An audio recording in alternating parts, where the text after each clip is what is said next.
እንደምታዩት አብጦኝ ነው ያለሁት። ለአላህ ብላችሁ እየረዳችሁኝ ነው ያላችሁት። እስካሁንም ክርስቲያንም ሙስሊምም የሆናችሁ እህቶቼ እርዱኝ። አንድም ረዳችሁኝ። አንድ ኩላሊቴ እንኳን ቢቀየር እንኳን እንደምንም አድርጋችሁ ተባበሩኝ። ከምትበሉት እህል እንኳን ከምትጠጡት ውሃ እንኳን ቀንሳችሁ ያው ለአላህ ብላችሁ እርዱኝ። አንደኛውንም ጀምራችሁታል። ያው ሰው የጀመረው ነገር በአላህ ነው የሚያልቀው እና እኔ ጸሎት እያደረኩላችሁ ነው፣ ዱዓ እያደረኩላችሁ ነው። ይኸው እንደምታዩኝ ህፃን ልጅ ነኝ።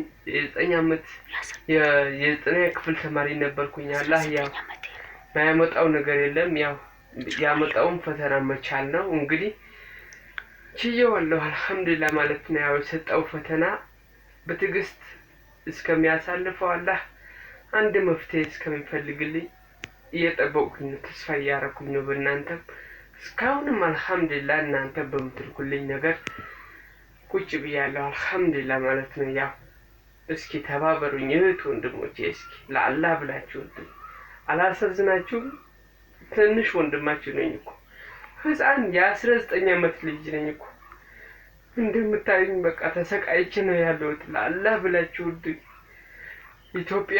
ኢትዮጵያኖቹም ውጭም ያላችሁት ሁላችሁ በቃ እኔ ተሰቃየሁ። ለአላህ ብላችሁ እየተቃጠልኩ ነው። በሽን ልጅ ነኝ። ለአላህ ብላችሁ እርዱኝ። እሺ በል። እኔ ለመናገር እንኳን ቃላት ያጥረኛል። ለአላህ ብላችሁ እርዱኝ።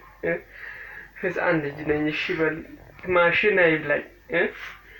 ማሽን እየጠባኝ ነው በየሳምንቱ 3 ጊዜ። ለአላህ ብላችሁ እርዱኝ በቃ ወንድሞቼ።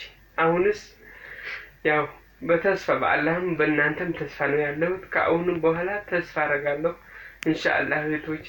አላህ ይጠብቃችሁ።